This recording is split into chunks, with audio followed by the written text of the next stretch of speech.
Ви благодарам што се информирате преку Слободен печат. Еве што има ново. Во екот на кампањата за органодарителство, Фондот за здравство и неговата 7-члена комисија за референтни цени продолжуваат да им приредуваат непријатни изненадувања на пациентите. Иако власта се труди да го прикаже драстичното покачување на цените на лековите во аптеките во позитивно светло, како дел од добрата политика за воведување генерички лекови на македонскиот пазар. Сепак, реакциите од пациентите и од нивните семејства се горки. Лекот Мифортик 360, кој пациентите со трансплантиран бубрек мора да го пијат долгорочно, најчесто доживотно, за телото да не им го отфрли трансплантираниот орган, а кој досега им беше бесплатен. Од сега ќе ги чини 3450 денари. Слободен печат ја провери цената во поголеми аптеки и се увери во тоа. Мирослава Симоновска ги има деталите. Електрични тротинети ќе можат да возат лица постари од 18 години. Максималната брзина се ограничува на 20 км на час, а се заоструваат и казните. Односно, освен глобата, ќе има и привремено одземање на тротинетот во време од 30 дена. Ова се новите измени на Законот за безбедност во сообраќајот на предлог на мнозинството, кој собранието го стави на дневен ред на денешната пленарна седница.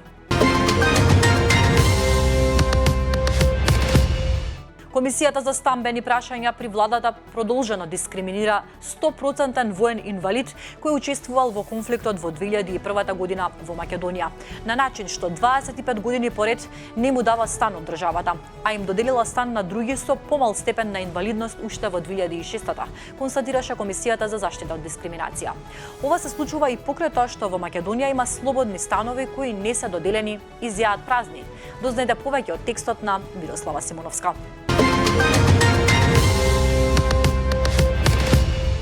Надворешниот долг на Македонија продолжува да расте. Според најновите податоци на Народната банка, на крајот на првиот квартал од 2026 година, бруто надворешниот долг достигнал 12,94 милиарди евра, што представува зголемување од 742 милиони евра од минатата година.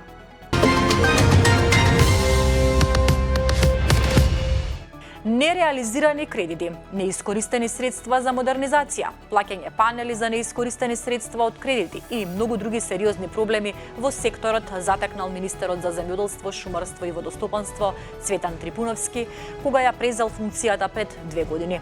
Тој посочи дека во изминатиот период се постигнати позитивни резултати во земјоделското производство и во извозот. Повеќе за ова на нашиот сајт. Летото што туку започна, а повеќето зелени површини низ градот веќе се пожолтени и суви.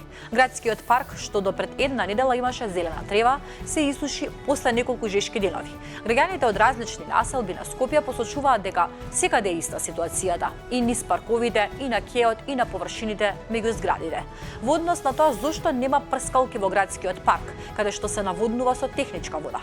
Од градот немаат прецизен одговор, туку велат дека во сите делови од градот каде што постои функционална хидранска мрежа, екипите на јавното претпријатие Паркови и зеленило спроведуваат редовно наводнување. Будното око на нашата Анета Стојковска ја следи оваа тема. Младински центар во секој град, можност за секој студент да работи со скратено работно време, 5000 обуки за дигитални вештини, попусти за театар, автобус и спортски надпревари. Владеачката партија во предизборието во 2024 година вети многу работи за да го придобие младинскиот електорат.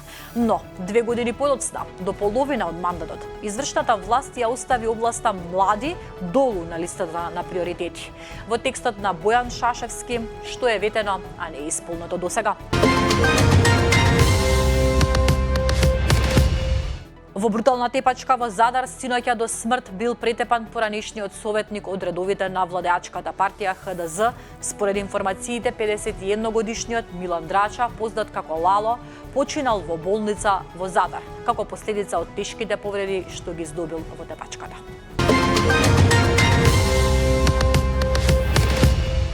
Мистериозна трагедија во бугарско градче. Тројца загинаа во насилен инцидент каде што телата на 2 жени и 1 маж биле пронајдени во општинска стамбена зграда, што се користи за сместување луѓе во тешка социјална положба.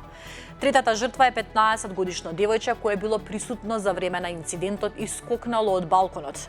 Во текот на истрагата полицијата привела осомничен за кој се верува дека е поврзан со смртта. Според информациите од локалните медиуми, приведениот маж е поранешен затвореник.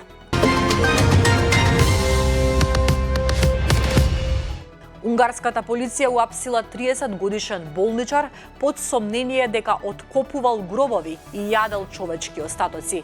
Болничарот ја признал вината и изјавил дека бил опседнат со човечката анатомија. Осомничениот бил уапсен на 17 јуни во Будимпешта, по дојава дека крие делови од тела во својот дом и на работното место во болницата. При претрес на неговиот стан, полицијата пронашла черепи, цела подколеница, рака, кожа од лице и ковчег полн со други коски. Пронајдено било и срце во тегла.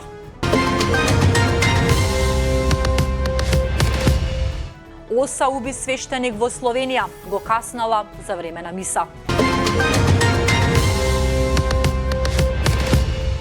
Севернокорејскиот лидер Ким Џонг Ун изјави дека неговата земја ја опремува морнарицата со нуклеарно оружје, објавија државните медиуми, истовремено презентирајќи ги плановите за изградба на воени бродови од 10.000 тони. Демонстрант го прекина говорот на американскиот претседател Доналд Трамп во Пенсилванија. Обезбедувањето го исфрли од салата додека тој покажуваше среден прст и викаше на цел глас педофил. Неколку демонстранти стоеле надвор покрај патот, вклучувајќи еден што носел транспарент на кој пишувало "Поспандон". Обезбедувањето брзо реагирало и го исфрлило демонстрантот.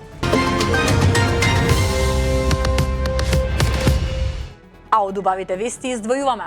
Вработените во јавната установа Национален парк Пелистер спасија мала срна која била нападната од куќе бездомник. Од установата објавија на нивната Facebook страна дека малата срна ја спасиле раководителот на помошно-техничкото оделение Зоран Пројчевски и ренџерот Неџип Сефедини. Срничката е кај својата мајка. Толку за денес. Повеќе вести ќе најдете на slobodnpečat.mk. Се читаме.